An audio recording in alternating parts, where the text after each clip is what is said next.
So let's give a warm welcome for Mr. Clayton.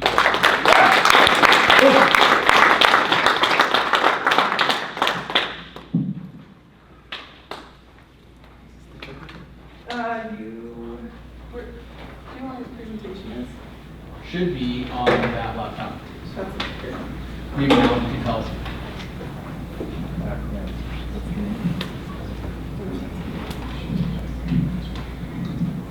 We'll start talking, we'll figure. All right, sounds good. I was writing down a couple of notes. A couple of things. You had a question, where do you find deals? I'll cover a minute, not about that, but relationships right now are huge. I worked for a guy the last couple of years, and he had like $100 million to spend, and we couldn't fill 25% of that because we couldn't find enough deal flow. So we were trying everywhere. There's the MLS agents, wholesalers, knocking doors. I personally drive a ton of neighborhoods. We sent $25,000 in mailers. Didn't convert very well. The foreclosure market, which he just talked about, for sale by owners, FSBOs. So you get a little for sale by owner in the sign that can be found sometimes when you're driving around. Signs, KSL, people will post their stuff on KSL. And just knowing people, I've got an email that I've given out for years now to tons of agents all over the country. And so I get like 20 deals of all sorts every day. Most of them I don't even look at them, but you get on mailing lists and agents, and once you build a relationship, like once an agent knows you're somebody who can close, they'll start feeding you pocket deals. They'll bring it to you and say, hey, I'm going to list this, but they're willing to take this if you take it quick, and if you know how to close or get one, then you can get those kind of inside deals. Right now, though, I've been sketchy. I just bought my first property in Utah yesterday in like 5 years because it's such a hot market here. And I learned in 2008, which we may go over in a minute, I'd rather have no deal than bad deal. So don't get too excited in the market right now. I'd rather have no deal than one that sucks. And I just sold one a week ago that I had for 6 years, and I bought it for a certain investor. And it was a bane of my existence. It was a duplex in Indy that I got for $10,000, and it was a nightmare of my life. Every single month I had thousands in repairs. Did you say India? Indiana, sorry, Indy. Wow. I'm Indian. So it was super cheap. It was 10 grand for $5 grand a door. But looking back, it wasn't worth it. I lost money. And it was. I spent so much time on rehabbing that. I replaced everything. I mean, the only thing left in that duplex was the studs that I did not replace. And after all that money I put into it, the valuation was less than all the money I put into it. So I sold it and didn't really make anything. So just make sure you're not so excited to give a deal that's a bad deal. I put these handouts. Mine are not as pretty as everybody else's. You are. But I try to make up for it. But same thing. I spent, probably 40 hours on this presentation. Matt yesterday said, hey, can you send that PowerPoint in by 9 a.m.? And I hadn't even started the PowerPoint yet, so. But it was all in Word. I've been working for months on it, just compiling thoughts and ideas and inspirations and stuff, but I didn't start the PowerPoint, so I've spent 2 full days doing nothing but this PowerPoint. And I saved it, sent it in, and I haven't even looked at it yet. So It's awesome. I don't even know the flow of it yet because I just did it, finally got it over. So hopefully it's good. Okay, there it is. Round of applause for 40 hours of presentation.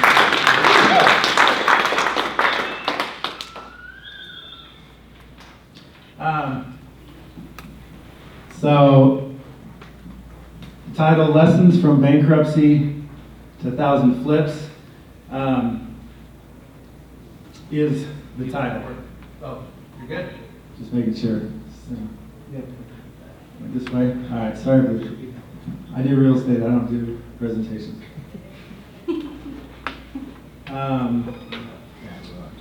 Forward. Forward. Is this a power button?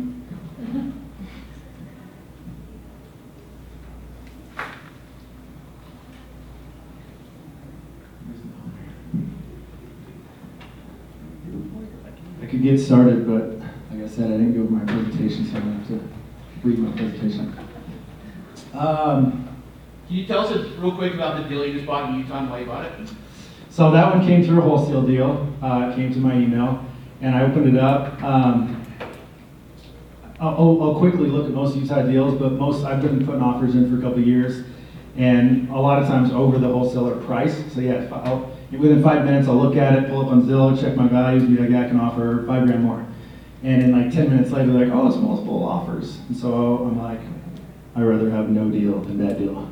And so I walk away, and I'm like, no, I'm not going to get involved into a multiple offer situation. This one came across up in Roy. It was 2 acres and a house, and the wholesaler said, hey, maybe fix the house and subdivide into a second 1 acre lot, and somebody else can build there, so you can do some stuff. So I looked at it and thought, well, it's a nice square lot. I called the city, and it's already zoned for R8 zoning, and so you can you can subdivide down to 8,000 square foot lots. And so I said, man, I'm interested in this. Give me a week or two I don't want to lock it up and waste your time. So I paid an engineer $500 to do a site plan for me, took it to the city. They said, yeah, 7 lots out of this, 2 acres. We like it, and it's already zoned, so you just have to go through the process.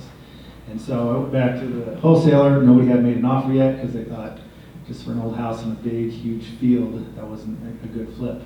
And so, but I didn't see the flip. I saw 7 lots. So I closed on that yesterday and got it submitted to the city the same day. So I already had the engineer drew up all the plans, all my plats and everything ready to go, so I can get it to the city and get it in. So, because they're notoriously not very fast, so that might take 3 to 6 months to get through and subdivide it, and then I'll either scrape the house, scrape the lot, build the roads, and then sell the lots, or just sell the paper lots to a builder, so you can like get the plot approved with the city and then go to the builder and say, there you go, it's now 8 lots, but the house still stands. And then they'll give you a price for that. So that's why I bought that one, because I saw something that I guess nobody else was looking at, or else they probably would have tried that before I did or wanted to pay more. So, quick bio, 45 minutes is, I tend to get long-winded sometimes, so hopefully I can get through all this. I got quite a few slides. Grew up in Oregon, middle 4 sisters. My dad had a construction company, started driving backhoe, building bridges, doing concrete work. We built our house when I was 11. So I've been around construction and houses and real estate. He had some rentals, he had some stuff, so I luckily had a chance to watch and learn a little bit about that from him. I moved to Utah for the first time at 23, bought my first house with my buddy back there, my best friend. We've been doing real estate for a long time. And went to UVU, got a bachelor's in business, in entrepreneurship. And I wrestled in school all through there. 10 years later, 2017, I went back to the U, got an MRED degree. It's a Master's of Real Estate Development, to kind of fill in some of the voids, to be able to do this Roy deal. So this deal I bought yesterday would not have happened if I didn't get that degree. So, love fitness, anything active, wakeboarding, real estate. I got a single dad of a, what is that, not that? All right, single dad, 13-year-old daughter. Notable, I bought first house at 23. I got pink braces. Had my 40th birthday last week. A year ago, me and my buddy drove motorcycles from here to Alaska, 4,000 miles. It was a pretty fun trip. Had some crazy borderline life-threatening situations, so I'm glad to be alive. Last weekend, I was in Lake Powell for my 40th birthday, and I love to wakeboard. So, did it play? I'll play a video. But 2 months ago, I broke my ankle doing an air railing on the wakeboard, if anybody knows. And so this was like my first time back. Over my buddy. My buddy was on the tube right there, and air railed it and landed it, let go of the rope, but it was great because I didn't break my ankle a second time. All right. I don't have all the answers. In fact, a lot of this stuff isn't going to be technical real estate knowledge. It's more of lessons learned. Hence the title, Lessons Learned. More that hopefully I say something today that will jog your own mind, will jog your own inspiration, that will put things in your mind, because all you guys have a business. Some want to buy their first property, some are buying tons of properties. Everybody can learn. I'm still learning. I learn like crazy. I'm constantly reading, constantly learning. And sometimes I find the more like Socrates, the more you know that you know nothing. and I find that more and more every day. So I'm very humbled actually to be up here because I feel like I don't really know much still. I'm still trying to learn so much and hesitant to even start a business just because I'm like, oh, I don't know everything. So I got 10 lessons. I could have made it 100 lessons. I grabbed 10 that was really, I thought was important. And so I left you guys a paper on the things. You can write what comes to your mind on this little paper here, and those are the 10 lessons if you want to cheat, jump ahead. So just whatever comes to your mind, those things, and I'll have a few. I've got questions after each one to kind of jog those memories too. If you have questions, write them down, and if we have time, we can do a little Q&A, plus I get my email. You guys can email me all the questions if you want to this week. Though this presentation took 40 hours to put together, it's a culmination of 20 years of business and real estate experience and hundreds of thousands of dollars of lost money to learn. So, wait a minute, you lost money? Every once in a while, I'll lose money. Yeah, so that's a whole other chapter, but hundreds of thousands of dollars of lost money that I've had to re-earn and learn very valuable lessons from that. So, and these lessons are in no particular order. So, recipe, knowledge, time, word, mindset, failure, specialist, network goals, now, all one-word lessons. So we can dive in here. So there's. Does anybody know the recipe for success? You get. It might be one. Failure, right? Isn't failure a recipe for success? So it is part of the recipe of success. But yeah, that's actually one of my top 10. So everything we do, everybody's got a business. You guys probably have jobs, business, real estate. So there's a certain recipe for success for each one of your businesses. Now I don't know what that is. That's something you guys are gonna have to figure out. But if you don't know there's a recipe and you dive right in, it's kind of like, it's kind of like this. On Pinterest, you're like, oh yeah, I'm gonna make that, and this is how it looks. That's how it turns out. Because you may have had what's in it, you may have had the things of the recipe, but you were missing something. And if you miss one small ingredient, oftentimes it looks like that. And you don't want a business that if you buy a house and you miss the fact that there's a crack in the foundation, it's a $50,000 repair, you don't want to find that ingredient after you close on it. So just in business and everything else, there's a certain ingredient. So you guys know your business. If you're in the real estate sector, if you just have a business, there's a certain way to do that. So vital way to your business to identify every ingredient. So a recipe is a group of ingredients, right? Those ingredients have a time they go into your recipe. They have an amount they go into your recipe. Your business is the same thing. It has ingredients to make it successful. It has amounts of those ingredients to make it successful. Matt, we were doing he said send out mailers, right? Oh, I want to be a wholesaler, so I'm going to send out mailers. That's one ingredient. Now, if you send out $100,000 of mailers and get no sales, your recipe will fail, for your business will fail, because that's not good, because it probably means your mailer sucked and it didn't have the right stuff, it didn't have the right call to action. So you have to have all the ingredients for your business. So here's some pictures of things that didn't go well. They might have missed an ingredient. Somebody missed the buck on it. The thought is good, but that's what they're supposed to do, right? That's part of my recipe. That's part of my agreement of being a fireman. I always put that there, but is it going to work? Most likely not.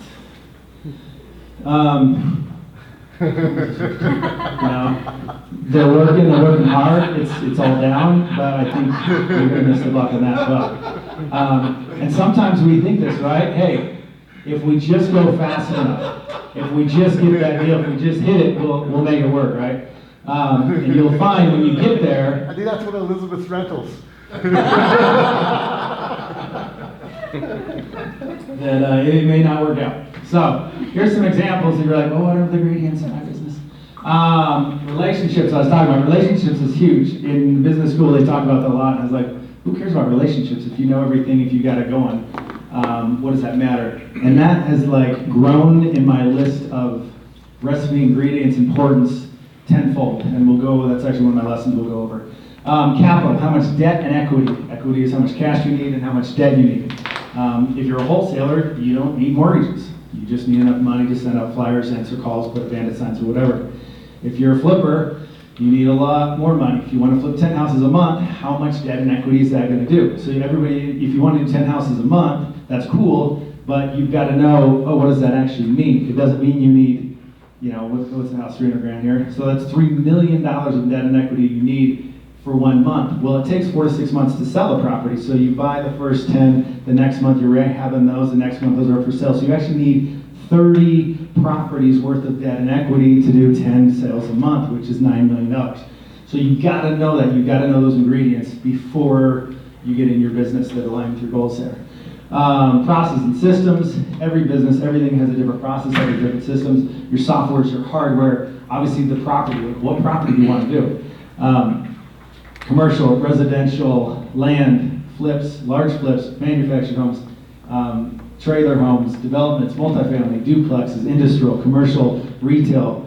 There's so many, you got to figure out what you want to do and then align all these with that as well. What kind of sellers and buyers are you going to have? What's your exit strategy on those? Human resources, what people, what kind of skills, what knowledge you're going to need from these people. Legal, what kind of entity structure does this have? Or you need some attorneys. So all these are things that you need to have with whatever business you do and answer all those questions for the recipe there. So these are some businesses that I've done that I did not have. I was missing some of the recipe. I started a supplement shop. 6 months later, I broke even and closed the doors. That doesn't sound very successful. It was inside of a small gym. It did not have enough foot traffic. I did not know that at the time. And I had very poor marketing and found out the supplement world is better online, and I didn't have an online presence. Ingredients of that recipe that could have really helped me. And I did not have those. Real estate seminar business. Paid guys $75,000 over a 6-month period to help. I was going to do seminars and get some speakers and do bus things. And I spent $75,000 on marketing material and advertising and everything. And I could not get one sale to convert. So I walked away with a $75,000 loss on one business. A tile business, bought a tile business from a guy who was producing for 10 years, but the owner was the operator. He left, I took it over. Well, I didn't know much about tile, so it closed about 6 months to a year later. I didn't have the ingredients. The owner took his ingredients and what he knew, it was up here, and I didn't, and so it failed. So recipe, lesson number 1. So action items. Ask questions. So I got some questions here for your own business, or what you want to do, or what you're currently doing. What niche you in, what real estate sector, what's your business. So write down the ingredients that you think might be most successful. Write down all the ingredients that, what ones that you might be missing. So what you're looking at your own business going, man, I just wish I made more money. Well, there's a reason you're missing an ingredient. So you need to take some time to say, okay, what am I missing? And sometimes we don't know. We don't know what we don't know, right? So who can you talk to? Who can you ask? What research can you do to find out what you're missing? Because if you don't know what you don't know, then you can't fix what you don't know. Matt Atkinson knows everything, so you guys can ask him if you have any questions on your business. I definitely don't pay a lot of money to find out I don't know stuff. So Matt does. He is constantly educating and learning and growing to constantly get the ingredients. And sometimes you know it, and then a year later, because you haven't applied it, you forget it, and then you got to relearn it and rehash it as well. So, all right, knowledge. Lesson number 2, knowledge. All right, so we got these 2 guys right here. I don't want to get political. This is a simple question. I don't want to go, mental health is just a different discussion. But what's the main difference between these 2 guys? On the left, homeless, right? Old guy drinking a cup of water. We got the guy on the right. And for years I've looked at that and looked at people, and I've watched people, and I've studied people, and I've said it's right here. So I want everybody to grab these 2 things. Flip around a little bit. All right, what's in between those 2 things? Your brain. your brain. So the biggest difference between these two guys is what's in their brain, is what they know, is what they have experience with and what they know. That's the biggest difference. So when you see a guy driving a Ferrari, typically it's not because his mom or dad bought him a Ferrari. It's not because he got lucky. It's what he has done and studied and put in his brain that's different from you. He knows something you don't know. So knowledge is power. So over the years, I've learned that there's 3 degrees you can get.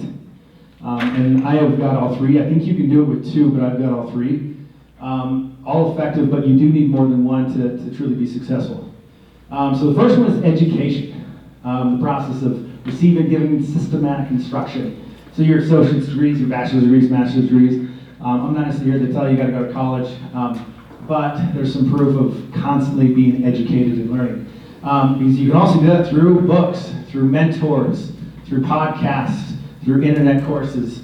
One thing I always say is, where's all the knowledge of the world located? In the the internet. But the library, a sad place. When you think about it, every piece of knowledge that humankind has done, they've written down in a book. They put those books in library. So every business idea, every thing we've learned, every animal, plant, science, political science, everything is located in a library. And so if the difference between these two guys is located in a library, it would be good to read some books and get to a library, because you can elevate yourself from guy in the left to guy in the right. So reacquaint yourself with who here has a library card? Oh man, nice.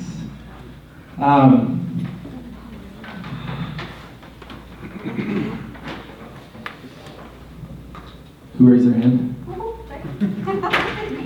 got it. Now let's throw here. I like, so speaking of books, I do have some books to give out. They're all completely random. They're all good though. And so part of this knowledge is books. So I'll be, hopefully I remember, giving out a few books today as we go through. This one will probably go to a woman. Once again, it's 2020, so I'm not here to judge, so do what you want. I love wrestling. So my education, got my bachelor's in business management in 2007, got a master's in 2017. Last year, set a goal to read 52 books. I read 30, so I failed. But I read 30, which is more books I read in quite a few years. But some incredible lessons learned, great things that I applied to my business. Mentors. So I spent the last few weeks, I've had some time off, thanks for Corona, and I've called every guy that I've met through the years and set up an appointment for an hour or two to go and sit down and just talk and say, okay, I'm 40, I want to figure out what's the next step for the next 10 to 20 years. And you know, and these guys have all given me time. So one of them was one of the starters of Bridge Development, who's now at their $20 billion company. He gave me an hour's time for free. One of them is the owner of Peg Development, which is a very large, probably Utah's largest thing. Same thing. So I sent him some cookies afterward to thank him for his time. Just to show his value. But I learned a tremendous amount. So you talk to a guy who started a $1 billion company, he knows something. So I'm like, I want to know what you know. And I gleaned 1 or 2 things in that hour. Just that's it, 1 or 2 tidbits. But I've done that every year for a few years, and every year those 1 or 2 tidbits make huge impacts on my business from what from what some other guys tell me. So even, I guess this is a cool amount of education knowledge, but will this guarantee me success? No? Okay. Yeah, it won't. We've got to go to the degree number 2 and 3. The myth is higher education provides no advantage. I'm a proponent for college, not because I liked it, not because I was a bookworm. I actually didn't like it at all. But who you become, what you learn through that is very valuable. And so there's studies that I found that companies founded by college graduates have twice the sales, twice the number of employees than companies founded by people without higher education. Not to say that somebody who graduated high school didn't start an amazing business. There's a lot of, people are like, oh, Mark Zuckerberg dropped out of college. He also got a 1600 on his ACTs, and he was genius. So if you're genius, you can skip college too. But what I'm saying is there's education, it's very powerful, and it still proves that people who educate themselves more find themselves more successful and more highly elevated. Once again, if you don't have college education, that's fine, no judgment. You can still be successful, but just my point is education is tremendous your entire life, and it's never too late. So, Harry S. Truman, not all readers are leaders, all leaders are readers though. So even if you don't go to college, reading, I will give you crap if I find out that you're not reading books and Audible and stuff, because there is no excuse for that. Once again, all the knowledge in the world is located in books. Every person to come before it wrote down their knowledge and experiences in books. It is there for us to grab, and most 95% of the population doesn't do it. I just made up that stat, so don't quote me. But I got that one hung up. I am an extrovert. I love to party. My name's Rod. I love to party. But so reading to me is very difficult to sit down and read a book. Like my knee twitches and stuff. So I have to force myself to do it. But every time I do, I'm blessed. I'm inspired, and so I know the value. So I force myself to do it. You'll never hear me on a Saturday in the summer saying, "Oh, I just wish I could curl up with a nice book today." Never have I said that. So I have to force myself because I know the value. So degree number 2, experience. Practical contact with and observation of facts or events. Typically, experience is doing it, but one of the best ways to learn experience is on somebody else's dime. So in 2010, I might as well hit it now. 2010, I discharged my bankruptcy. It's the name of the lesson. On July 16th, 2010, it is my 10-year anniversary today of that. And in 10 years, I have not been late or missed a payment on any of my mortgages or hard money out of all 1,000 properties. So it is a good day. It was a good feeling to do that. So right after that, I had nothing in 2010. I met a guy through that little supplement company who started a company buying foreclosures. He's hired me on as an acquisition manager. He started flying me to Indiana. I was on their dime. He didn't really know what he was doing. I didn't really know what I was doing, but we had some money. We were making sales, and we would sell 10 properties, make a profit, and then on one I would, due to my choices, lose $10,000 of the company's money. And then another 10 if good, profitable, and then lose $10,000. Well, every time I lost, I looked at it and said, okay, what did I do wrong there? What can I learn from that? And so for a year and a half, I lost about $100,000 of that company's money on my employees' mistakes because we were growing and building this company together. It wasn't my money, it was the company's. But I learned tremendous, valuable lessons that did not bankrupt me a second time. So I learned experience on somebody else's dime. One of the most common ways entrepreneurs start a business and are successful is they work for the business for 5 or 10 or 20 years in that business, and then they say, there's something wrong, I can do this better, and they take everything they've learned, they go and they change one thing up, and they start their own and become successful. Very few entrepreneurs just walk out there and they go, let's make a microphone, and I'm going to start a microphone company, and I know nothing about microphones. And if they do, they typically fail because they know nothing about microphones, even though they got a good entrepreneur spirit. But if they went to work for a microphone company for a year or two, they would learn, all the things about microphones. I just learned that again. I like to think I'm successful sometimes and get a little cocky. So COVID hits, my business shuts down. I bought 5,000 bottles of hand sanitizer. I'm not in the business of hand sanitizer. I've never even bought one before for my personal use. And I bought 5,000 from China. Well, what I didn't know is there's little things called customs that can hold up your product for 4 to 6 weeks. The market changed in that time, and the price that they were selling for when I bought them dropped to below the price I paid for them by a lot. So I have 4,950 bottles of hand sanitizer in my garage today. If anybody needs some bottles, let me know. I will give them away. They're going to be a write-off this year. So, if I would have got a job, like me, I'm like, I don't know. I actually remember in college, I talked to some business owners, and he's like, well, we could start you out at $6 an hour. And I was like, I'm going to do a business and put you out of business. And so I started my business and I failed. Because I was like, I'm just going to go and do and learn the lessons, right? And realized that, like, he's like, that's cool, you can do what you want, bro. And, you know, my cockiness, and I had like a half a business degree. I thought I, like, could run a big corporation. And I couldn't. So, good, School of Hard Knocks, 2006. I was 26 years old. I bought a 10,000 square foot house in Provo. We named it the Palace. We had a party one night with 400 or 800 people. Got shut down by the cops. But that is a different story. But the Palace. So, $750,000 in college. I technically had no job. I had an investment company that was based upon the inflation of the market, not of anything I really knew how to do. I put in 30 to 50 grand into the house. You couldn't tell, it was so big, it didn't even touch the rehab that was needed. It needed like 300 grand for this thing, it was monstrous. But I had no idea how to, I just thought this is the coolest thing. I'm 26 and I have this monster old house. And then a whole bunch of things happened, and that house was given back to the bank. I was very generous in 2008 to do that. But the lesson learned was for $750,000 for one house, I needed $300,000 rehab. It actually wouldn't, and once I did that, it wouldn't have been worth the $1 million that I had was into it. I then in 2010 went out to Indianapolis and was buying houses for 15 grand a piece. So I bought 15 houses for the same dollars in the one. So lesson learned, hey, it's much easier to sell a house for 50 grand than it is for $1 million. Lesson of hard knocks right there. So I'm not even going to charge you for that one.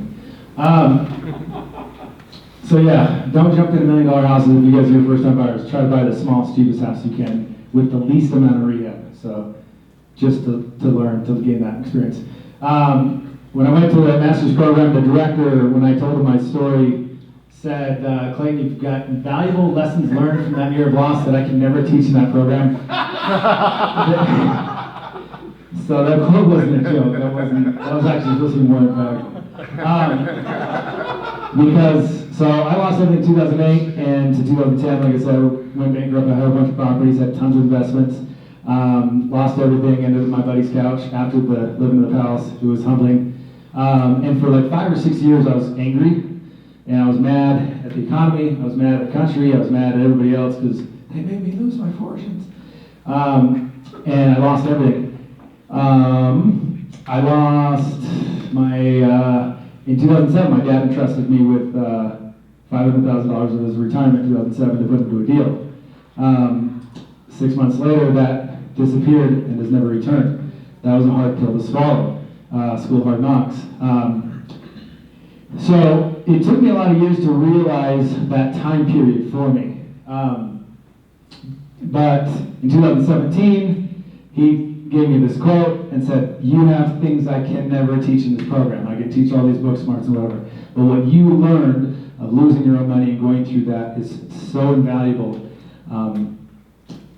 Don't be upset at that. Do not take that for granted. And don't think that it's a bad thing. And so it's only been the last 3 or 4 years that I've embraced it. And it was 5 or 6 years where I wouldn't even utter the word bankruptcy because I was so ashamed because I went to business school and I went bankrupt. And so I was very shameful for that. And now it's like it's part of my story. It's who I am, and it's why I've had the successes that I have because of my tremendous losses.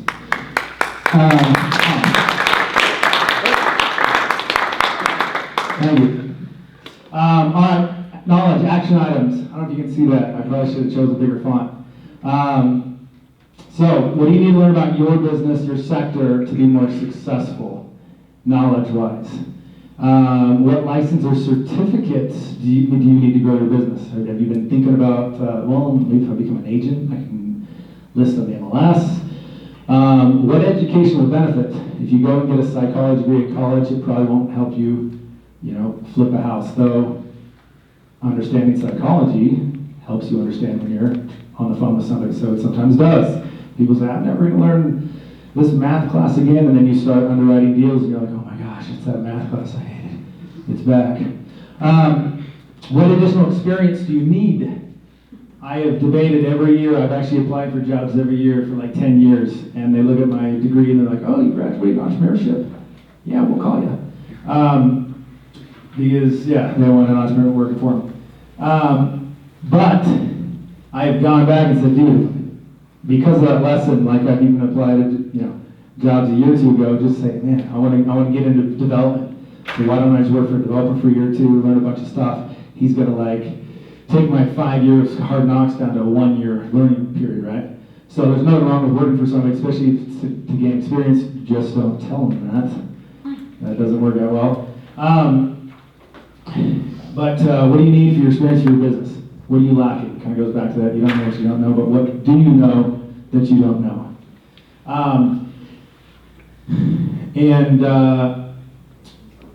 Or are you just prepared to jump right in and learn about the school of hard knocks and your failures?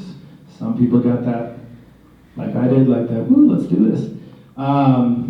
Me and my buddy and partner in the back there, I remember freshman year of college, we bought that house, we were 23, and our quote every month when we did a new deal was, we can always go bankrupt and work at McDonald's. And it happened, and now that it happened, I'm like, that sucks. I should never have said that. That was, no. Don't make that your alternative to, like, if this deal goes sour, we can always, no. If your worst case scenario is losing everything and being homeless, it's not a good worst case scenario.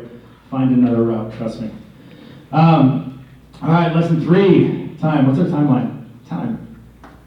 How much time? About 10 minutes. You got a lot of slides, man. Golly. Have an idea? Some, We'll do the top 5. 5 losers. I'll just go a little faster. Okay. All right, time. We got a little bit of time here, so we're going to go a little faster one. Okay, this is a good one. Let's go do this.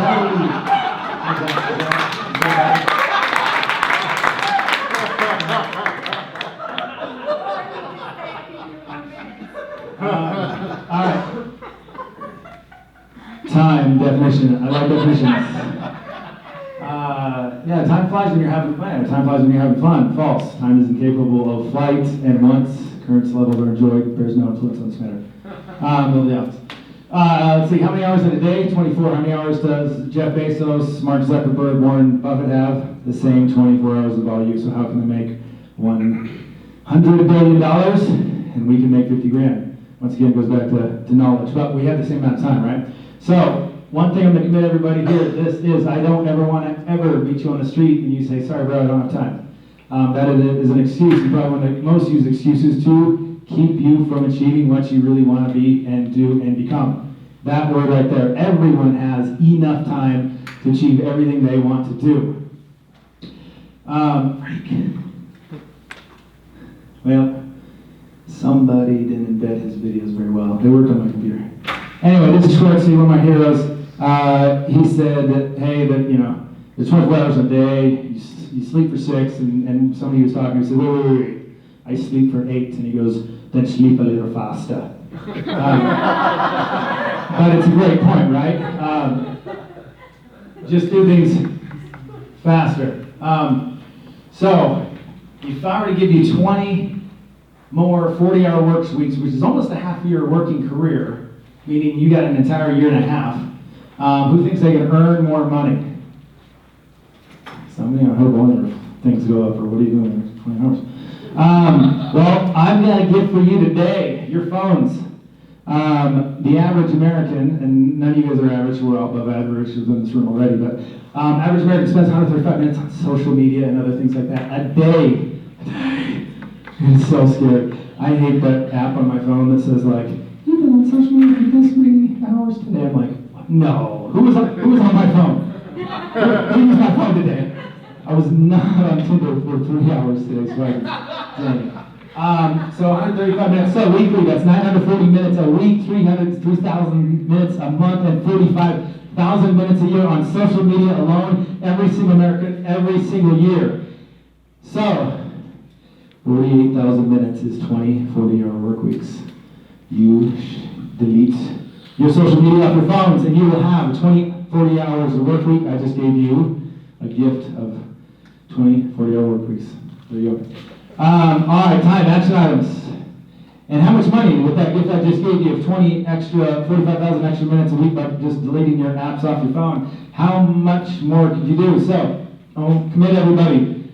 I don't have enough time. Don't ever say that again. Erase that from your vocabulary. But ask yourself, this is a good awareness moment, how much time do I spend on my daily social media? And some of you guys are like, and then you're late, your phone tonight, shoot, he wasn't kidding. I'm actually at 142 minutes. How much do I spend watching TV, Netflix, your shows? How much do I spend just browsing the internet? Is there anything in my schedule that I can shorten out? And what am I willing to do with a lot more time to grow my business? So, are you willing to work weekends? Are you willing to work nights? Are you willing to cut some of this out to become successful? So, lesson before, work. Work, and I listen to a lot of like motivational stuff on YouTube, and they are always talking about The Rock, Will Smith. These guys are talking about the grind, the work. Fact is, everybody successful, everybody that you see that's like, oh man, he's driving a Lamborghini, or oh, he's an MVP of some sport. If you knew how much they would work, it would make you puke. I just finished the book, David Goggins Can't Hurt Me. If you don't know, if you're questioning how hard you work, read that book, unless you don't like F words. If you get it in the edited CleanFlix version, it would be about a third of the length. But it is very powerful. It makes you just realize, like, it made me realize, and I consider myself a pretty hard worker. I'm like, I am a lazy slap when I listen to that one. So David, speaking of which.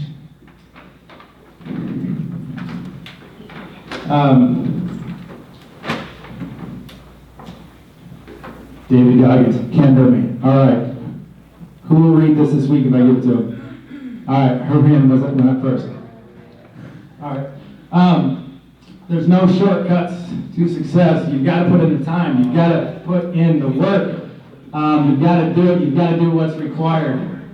David Goggins. David Goggins, Can't Hurt Me. He's a 3-time, went through the Navy SEALs 3 times. Only guy to ever do that. Pretty freaking nuts. And that's only the first 2 chapters. It gets even more nuts. So, no substitute for hard work. Thank you, Thomas Edison. Just a great little poem. It says, dear hard work, I used to hate you when you called me. I heard it, but I ran away from you. When I knew you were coming, I used to hide from you. When you influenced others to talk to me, I quickly made excuses to get away from you. Afraid of the pain because I didn't want to get hurt, afraid to fail, so I didn't even try. Afraid of your name because of what you've done to others. Who do you think you are, making me so afraid of who you are? Reflection in the mirror, shadow behind me. I take one step and you're still ahead of me. Sweat in my face, tears in my eyes. Is there anything that you can't do?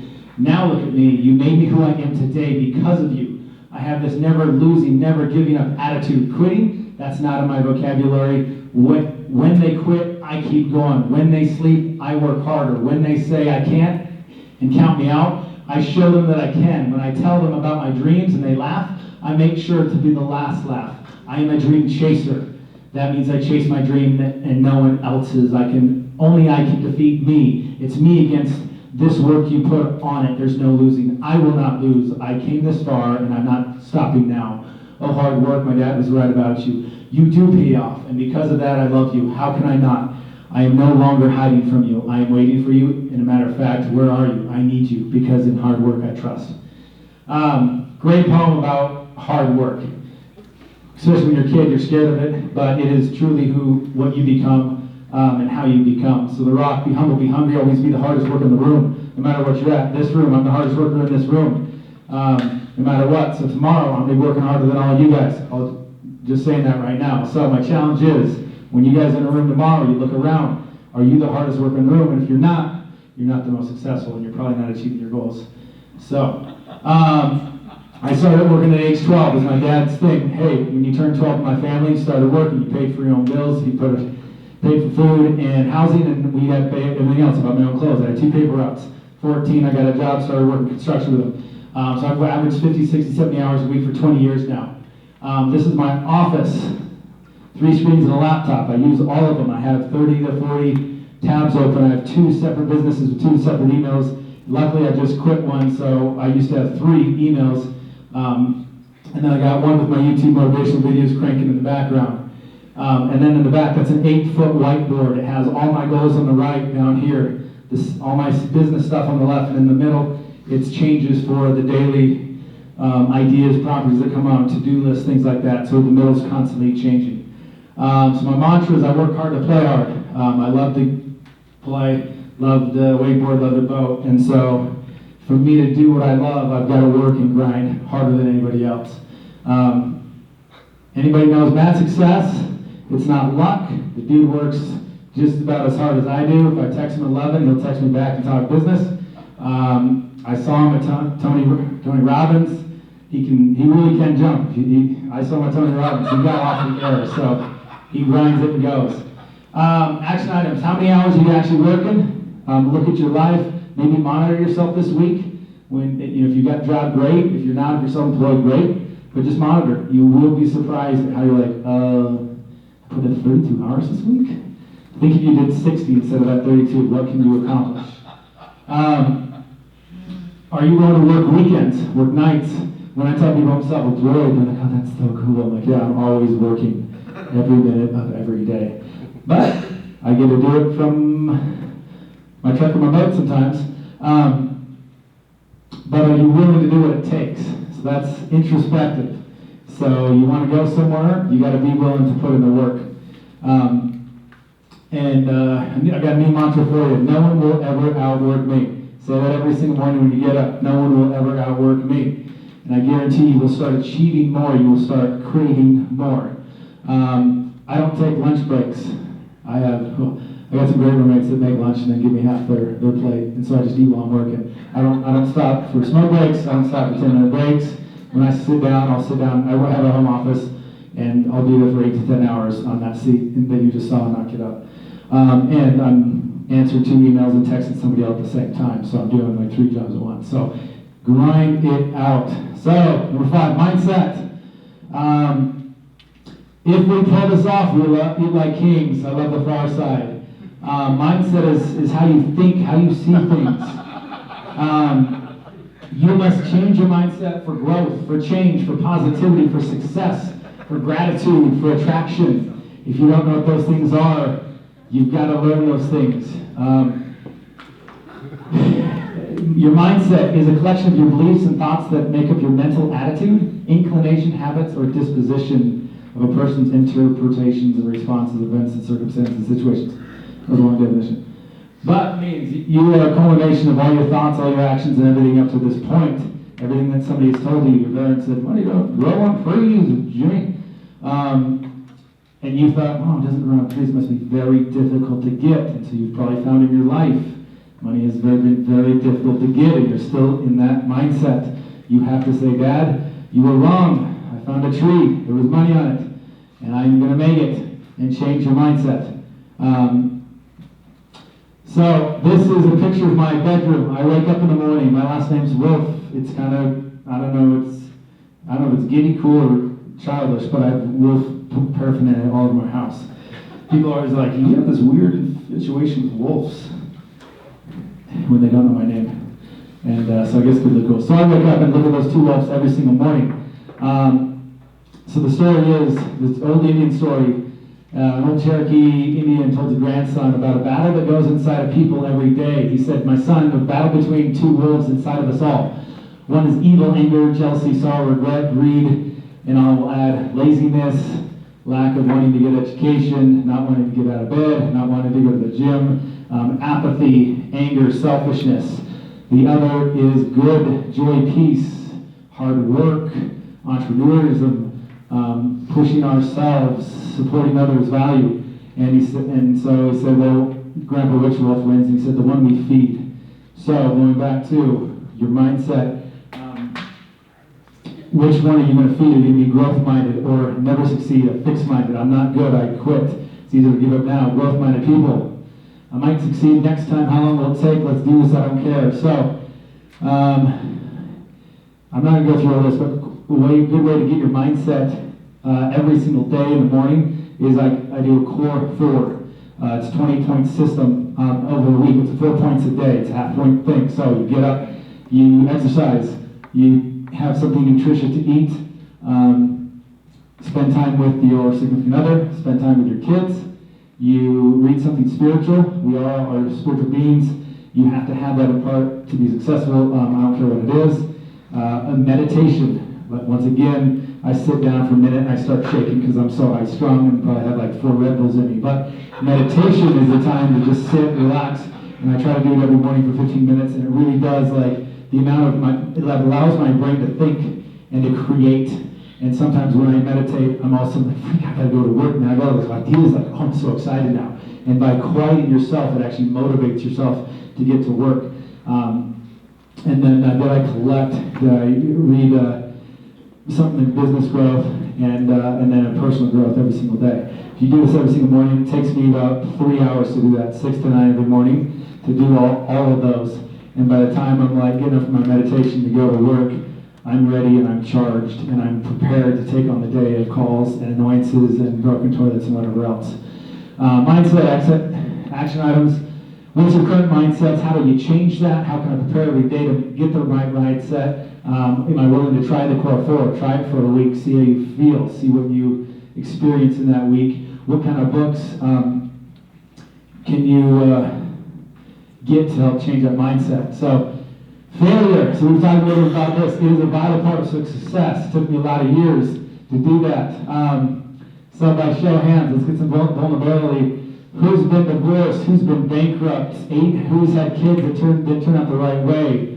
Who started businesses that closed down? Who's flipped houses and lost money? Who's failed at a college class? Who's dropped out of college? Who's tried out for a team and got cut? Who started a fitness program or diet and then quit and didn't finish it? Who came in last place? I don't know what that means. Game in last place. 2 a.m, I was writing this. Alright, who's this guy? I've missed 9,000 shots in my career. I've lost 300 games. 26 times I've been trusted with game-winning shots. I failed over and over again in my life. If you were picking the teammate, you're like, I don't want that guy. Is it Michael Jordan? Boom! Alright, what do we got here for you? Give me the girl book. You want to know the girl book? I'll take the girl book. Have you read the email? I own it. I haven't read it. Have you read? I've read it. Have you read the Anthony Robbins book? I own that too. Dude, look at this guy. 7 Habits? Yes, I own that as well. Hold on, wait for it. Great Daily Principles. Never read that. Boom, here it is. Man, that is Michael Jordan, so do not be afraid of failure. My lesson on this is embrace failure. Look at your failures and then learn from your failures. Will Smith, fail early, fail often, fail forward. Thomas Edison, I didn't fail at all. In fact, I found 10,000 ways that didn't work. That was his quote. Pretty dang cool. I don't want to learn 10,000 ways that don't work. I'll let him do that. But fail early, fail often. My failures. All right. I failed a college class. Had a losing season in college wrestling. Failed a supplement store. Failed a tile business. Failed investment business. Foreclosed on 2 properties. Lost $5,000. My parents' retirement, filed bankruptcy, and a failed marriage. Woo! Yeah. If they asked me to speak, what were they thinking? Am I a failure? And my answer, I don't know if you noticed who quoted this quote. My success is a direct correlation of what I've learned and who I've become because of my failures, because of them, not in spite of them. So, look at your life, see what you failed at, and embrace that. That is what is going to make you stronger. As long as you look at it, analyze it, and re-implement it. Don't do it again. I have a quote that I've said for years. It says, "It only takes me twice."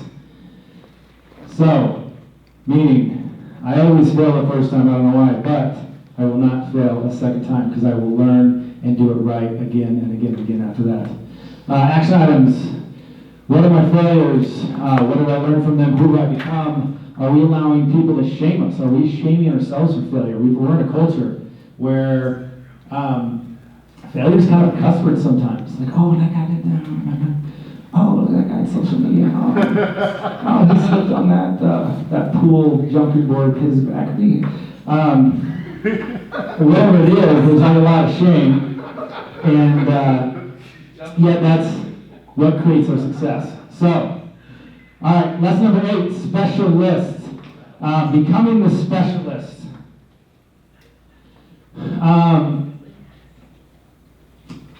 Anybody read Outliers? He talks about the 10,000 hour rule.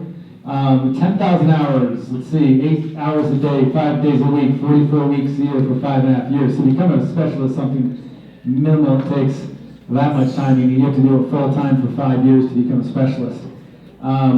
But I just gave you a gift. It's called Cancel Social Media. And let's see, in about 10 years with that extra social media time, you can become a specialist on top of your career. So there you go.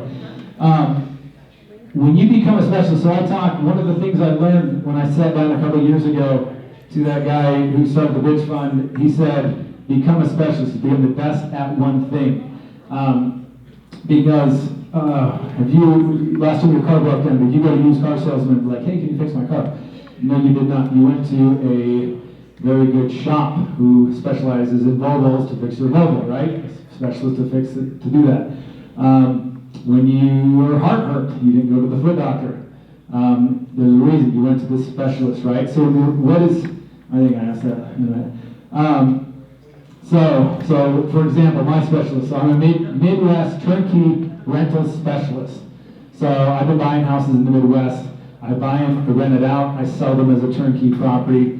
Like I said, I've managed about 1,000 or 1,500 of those. So I've driven every single road in Indianapolis. I've looked at every single house.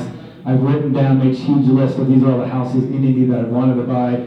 And so when somebody would say, hey, this is up for sale, I'm like, oh yeah, I've already looked at that before it even came up, before I even knew it, just because there was boards on it, or it had long grass. So I became a specialist. I did hundreds of deals in like 2 zip codes. I knew the houses so well from these builders from 1950 to 1956 that I could see 4 photos and buy it sight unseen because I knew what the house was. I've done so many of those exact houses. I already knew what to expect. And so when somebody said, hey, will you buy this 45 grand? I'm like, sweet, yeah, let's do it. Like, I'll buy it next week because I already know what that house is because I was a specialist for that niche market. So when you say I want to do real estate, that is very vague. It's like saying I want to, I don't even know. Being vague though in your own business, like, hey, I want to be a computer guy. Sweet. I want to, read books. Whatever your business is, figure out what niche you want to be in. Like I said, you want to be a builder, you want to do flips, you want to do wholesale. There's so many niches in real estate. Figure out which one you like, that you have passion for, that's aligned with your experience, that's aligned with your education. Getting those certifications, become the best of the best at that. And I guarantee in 2 or 3, 4 or 5 years, Matt's going to be calling you and paying you to do that specialty, even though he can, and I guarantee that. So action items, do not ever be the jack of all trades. They're never the master of any of them. Bruce Lee said, I fear the man who has practiced 10,000 kicks once. I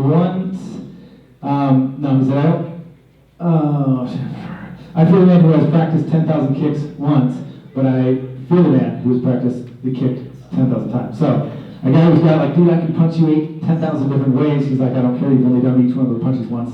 But if you try one full punch 10,000 times, he says, that is devastating blow because that guy knows how to punch that one thing, he will knock you out. So action items, once again, what's your business, what's your niche, and align it with your passions. What do you want to do, what goals do you want to have, and then go for that and work for it. And remember, it takes about 5 years of full-time work to become that specialist, but when you do, people come to you. So network, relationships, this is huge, and I didn't respect it when I was younger either. I decided I would create my own way. I'm very independent, and realized it's not what you know, who you know, but who knows you. So you may know a lot of people on Facebook who I follow Snoop Dogg on Instagram, so I kind of feel pretty good. I show people, like, oh, keep it up on Snoop. But he doesn't know me, thus it doesn't help me at all. So you can make more money meeting one person than in all the years of trying to do it yourself. So, and it's interesting how networking relationships work. I started my segment company. I can look at that 6 months, it was a failure. But through that, one of my customers was the guy who started the company. They hired me on, started buying properties. So through that failed company, my network met him. Through that, I met another guy. Through that, I moved to Indianapolis. And now I've been doing it there for 10 years, all because of a failed, not because he likes fireworks, but because every single person in there is going to come back this year and buy a house, and he's going to make 10 times that because of his fireworks show. So, Matt Atkins hosts UVREIA. He calls everybody. He calls me every year. How you doing? What value can I add? He asks me personal questions. He knows what I do. He remembers what I do. And I'm like, oh, that's unique. That's different. You do that to a bunch of people who, successful guys, rich guys, and you call them every year and say, how's your business? What can I do to help? Your network will grow and opportunity will come out from that. Some things that when you're networking, good name, your word is your bond, always be honest, always perform, always pay your debts, never speak poorly of anybody else. Go to networking events, go to seminars, just constantly meet people, get people's info. So, goals, lesson 9, how much time we got? Goals, you got one more left. Yes, goals, you gotta start somewhere. If you fail to plan, you're planning to fail, go to Benjamin Franklin. So, who here sets goals? You in the back, the blue shirt, bottom your hand go up. Yeah. No, the one behind you, stop that guy, he didn't put his hand up. Vinny, get your hand, that's my insurance agent. If you guys want good insurance, property insurance, that guy right there with the laser on his forehead. There it is. Anyway, make sure you set goals, Mark. I'm sure he does. He's done some great things. So if you don't set goals, you don't know where you're going. It amazes me how many people are like, I don't need goals. I don't set goals. I'm like, damn it. So when you go on vacation, you just get in your truck and start driving, and well, I'll just end up where I'm going. Because you will end up exactly where you intend, which is nowhere. So you have to be crystal clear when it comes to setting goals. You have to know exactly what you want, how much you want, when you want it by, how you're going to get there. Now, the journey is going to be different than what you think, but if you don't have a destination, you're not going to get there anyway. So, and a few different things. You have to write them down. Do not say, I got my goals in my head. It doesn't matter, it doesn't work. Write them down. Place them in visible areas next to your toilet. I used to have mine on my steering wheel, so I literally looked at it every time I got in the car. Next to my bed, on my mirror when I'm brushing my teeth. I got my goals, my affirmations. As a constant reminder every day, because if you're like, I'm going to make 150 grand this year, and every day you wake up, and every time you go to the bathroom and it says, I'm going to make 150 grand, all you think about then all day is like, how am I going to achieve this? If you say January 1st, I'm going to make 150 grand, then all of a sudden December 31st comes, you're like, oh wait, what was the amount? You start like going to a bank and God, you're not going to hit it. You're never going to hit it unless you go for it. So when you're setting goals, I set 5 different pillars of goals. Number 1, relationships and love. So you have to have different aspects of your life to make sure you've got a nice harmonic, balanced life. So relationships and goals. Sometimes I call that social. But basically your interactions with people. Number 2, career. Your career goals. Number 3, money and time creation. So how much money am I going to make? What time? Like we just talked about the social media thing. Time goals. Like how much time can you create? Health and fitness. You want to set health and fitness goals and personal and spiritual growth. How many books am I going to read? What license am I going to get? Whatever else. I hope most of you guys have heard of SMART. If you haven't, look it up. SMART goals.